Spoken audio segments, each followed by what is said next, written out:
Hi there, this is Danny Flexen and welcome to SecondsOut ReFLEXions. We're here every Monday 4:30 PM to round up the action of the weekend just gone.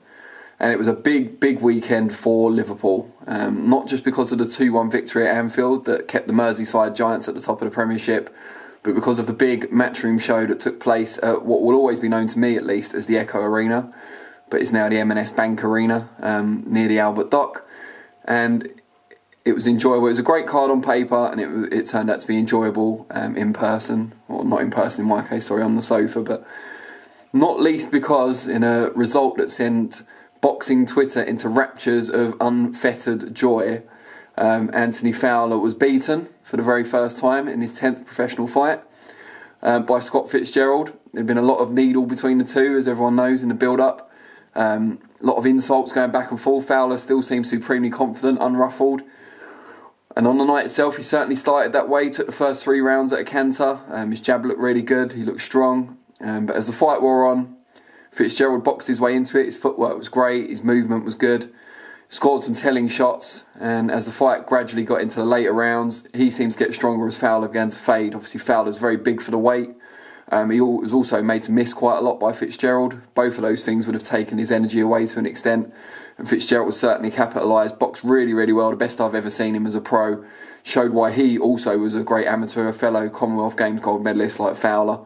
Outboxed him and then sealed the deal with a knockdown in the final round. After coming through real trouble in the 9th round himself, he came back strong in the 10th, dropped Fowler with a great left hook.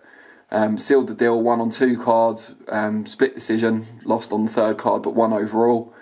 And Twitter went absolutely mad, as you would expect, for whatever reason. Twitter as a whole, I mean, they're not one single entity, of course. Fowler's got his fans, but a lot of boxing fans on Twitter seem to have taken against Fowler for whatever reason. But even now, on Monday, 2 days later, they still seem incredibly happy that he suffered his first defeat.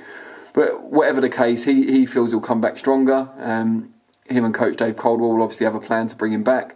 But for now, Fitzgerald moves on probably to a British title fight with Ted Cheeseman. Both parties indicated they're looking forward to that one.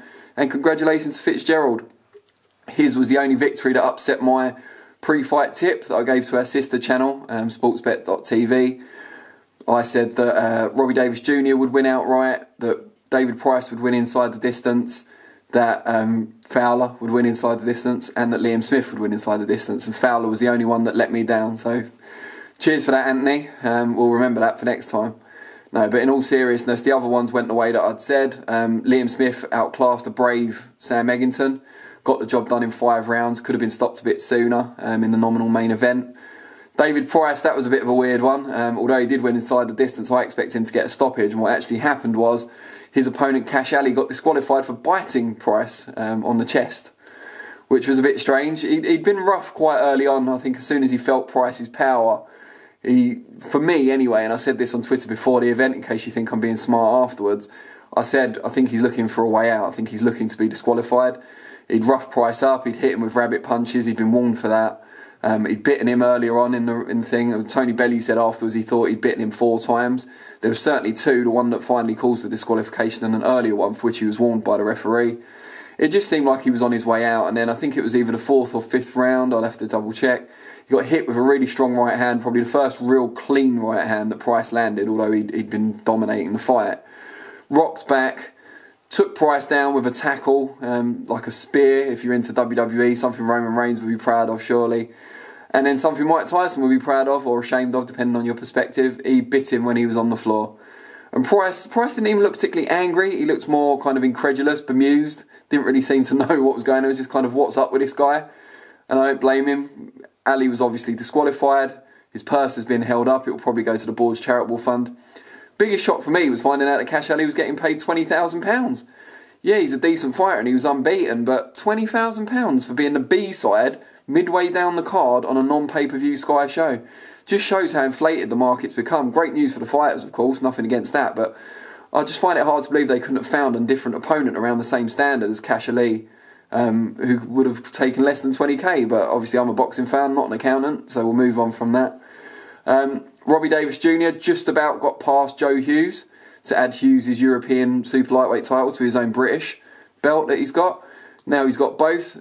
He said in the interview afterwards, I thought this was a little strange. I'm a fan of Davis Jr., but he said afterwards he feels he's moved beyond domestic level now. Can't really go along with that because his result against Hughes was contentious. You know, a lot of people had Hughes winning. It's a very tight win, although he got it wide on one card, which was a ridiculous card from Terry O'Connor. You know, it's a very close fight, and Davis Jr.'s only other fight really at top domestic levels to win the title against Glenn Foote, and that was relatively close as well. Both quite scrappy fights. So, you know, fair play to Joe Hughes. We've talked before on here about and on ReFLEXions about how far he's come with Herb's palsy that he suffers from, causing his right arm to be shorter and less strong than his left, but still works really well against Davis. Unlucky for a lot of people not to win it.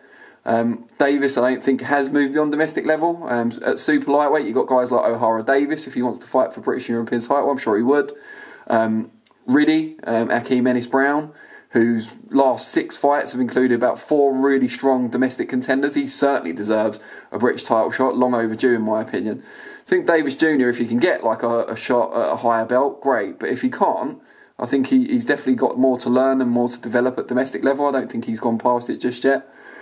But that was a good fight to watch. So that's the big 4 fights. Also, I should mention Philip Bowes retained his Commonwealth super lightweight title on the undercard against Tom Farrell, hometown hero Tom Farrell.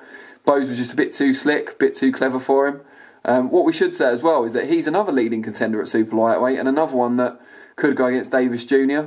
Joe Hughes has actually beaten Bowes in the past on a final round stoppage, I believe it was. Bowes is wanting to get revenge for that, so maybe Bowes should fight Hughes in defence of the Commonwealth next, and then the winner of that gets Davis. That might work. Not that I'm a matchmaker any more than I'm an accountant, but you know, worth thinking about. Before I move on, obviously Liverpool show was great. Before I move on, I should mention that out in Bilbao, another big upset happened as David Avanesian knocked out local, I've already said local hero once, what else can we call him? Local icon, perhaps, Kermin Lejaraga. Real back and forth war, great fight to watch. If you can catch it on YouTube, do. But in the end, Avanesian was getting backed up against the ropes, came back with a strong salvo at the risk of sounding like Ron McIntosh, and just pounded Lejaraga until the referee jumped in. Great win for Avanesian, who takes the European title at welterweight from Lejaraga, and he can come back, obviously. I think he said he's going to exercise his rematch clause, so we can all look forward to another great war. But congratulations to Avanesian and his trainer Carl Greaves. Great away win for them. Obviously, big part of ReFLEXions and indeed FlexPectations is that we like to hear from you guys about what you think of the weekend's action. So we'd like to know, what was the standout performance of the weekend? I mean, Fitzgerald's an obvious one, but it might be something else. Who was the top performer and what was the best fight of the weekend? Maybe it'll be Avanesian, actually. Avanesian and Fitzgerald might be neck and neck. Depends how many people on Twitter watch this video, I guess, because Fitzgerald might be the standout if there's a lot of Twitter people on here. But really want to know what you think, and what should the winners do next as well, including Liam Smith. You know, should he go to world level next? Has Robbie Davis Jr. bypassed or gone past domestic level? Is he ready for another step up? Just let us know what you think. David Price as well. He was talking about the winner of David Allen against Lucas Brown. Is that a good fight? Would you like to see that? Maybe Chisora, winner of Chisora Gashi. Just let us know what you think. All your comments below. We'll respond to some of the better ones and ignore the ones that talk about either my hairstyle, my dress sense or my front room. Thanks very much, and we'll see you next week, 4:30 PM Monday.